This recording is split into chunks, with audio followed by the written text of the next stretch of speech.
Hi bazala bami, welcome to Umgosi noMagatsheni. I am uMagatsheni. Umgosi wethu namhlanje bazala bami, Zitho, it's about uMahlala Entabeni, guys.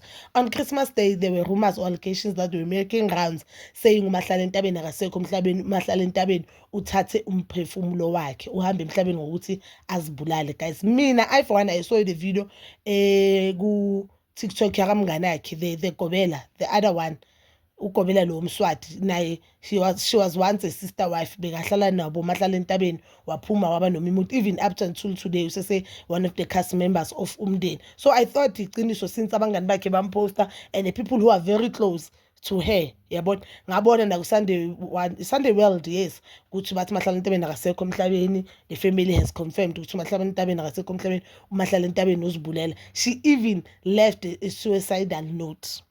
Ngitshele guys, saxolisa, sa-understand abantu ukuthi hey, depression is a real thing, and on that note uyasho ukuthi uzithathe emhlabeni because of the drama or this thing beyenzeka between yena neMoja Love. Moja Love engafuni ukubabhadala, or Moja Love ibabhadala into abangayisananga on the contract. On the contract bebavumelane ngemali nje, mase kungena imali kungena imali nje. You understand? And isiboni ukuthi abomaseko they did make a video banodabula bathi bona Moja Love ibaphethe kahle, babhadale kahle, abana nkinga. So inkinga yakhe ikahle kahle ususe emhlabeni just because of impi yakhe neMoja Love. Moja Love ithole ma-backlash amaningi and they didn't release any statement. Guess what? Today manje ngibona a Sowetan again article kuthi uMahlala Entabeni uyaphila, Mahlala Entabeni azange azashone. The family thought Mahlala Entabeni uthule, but uMahlala Entabeni usesibhedlela. Yes, akekho right u-ICU, but uMahlala Entabeni usaphila njengoba ngikhuluma nani bazala bami. Yabona nje one thing, if this thing they're just doing for a content abahlekisi, I do not want to like you Mahlala Entabeni abahlekisi, because I blame the family. I'll tell you why.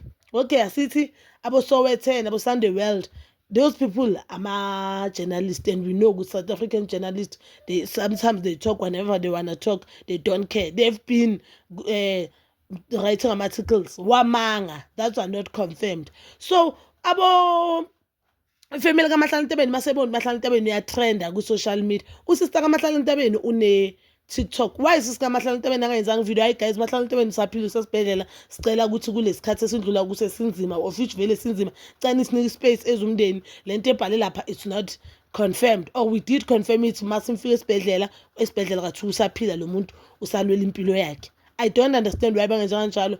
Nje nginale feeling le ukuthi mhlambe they were doing this for viewers, mhlambe they were doing this to see Moja Love, or they're doing this for content. You'll be surprised ukuthi next time asebuye le show yabe ebhorayo izobuya kuveze yonke le drama. Mhlambe they're doing this for a drama bo Mahlala Entabeni, of which is not fun. I do not want to lie, it's not fun. Imoya yethu bebhlungu ukuthi Mahlala Entabeni akaze hambe emhlabeni ashiya ingane encane kangaka. Ukuhamba komama is not a simple thing nje, ukuhamba komuntu guys is not a joke. I don't understand ukuthi Mahlala Entabeni why bangareleasanga statement, because even now njengoba ngikhuluma nani abashonga nesifamily kibo Mahlala Entabeni ithuli, and bazobuya bathi bona shonga nespad. I do not think ukuthi ukhona umuntu ongahlala relax abona umntana kuba trenda ku TikTok or kuwo wonke ama social media platform to Mahlala Entabeni akasekho emhlabeni, because abantu went to extend ukuthi ba comment kuma post kaMahlala Entabeni, rest in peace baby girl. Abanye basho ukuthi lento yenzile ubulima, ungazoshaya abangani bakho abantwana bakho just because of imali. Nathi lapho siyaphendula ukuthi hi guys, i-depression is a real thing, kusho ukuthi bandlule enzimweni ezinzima. Sesibona nama picture wakhe ukuthi Mahlala Entabeni kusho ukuthi wayengasekho right emoyeni, ngakho decide ukuthi athathe umphefumulo wakhe. I don't want to lie, I'm not happy and I do not take this thing very lightly, kodwa nje angikibo Mahlala Entabeni bangibhorile, afuna nje ukucamba mangiyo Mahlala Entabeni bangibhorile. Abonkanyezi, oh, the Gobela is unkanyezi naye, she was once a sister wife, that's what the girl. I don't know abonkanyezi why bangashongo ukuthi lento esipostile akusiyo, ngoba up until today ku TikTok galoyo sister loyo Mswati isasekhona lento kaMahlala Entabeni akasekho emhlabeni, ngoba ubhaliwe ukuthi ngizwisile ubuhlungu ngane yami, ngicela uzilwele what ezogobela vele ingane yakhe.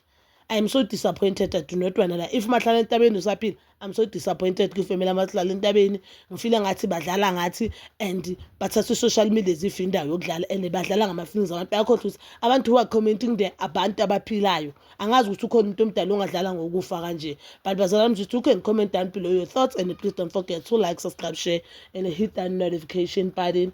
Nginethanda ukuya nokubuya.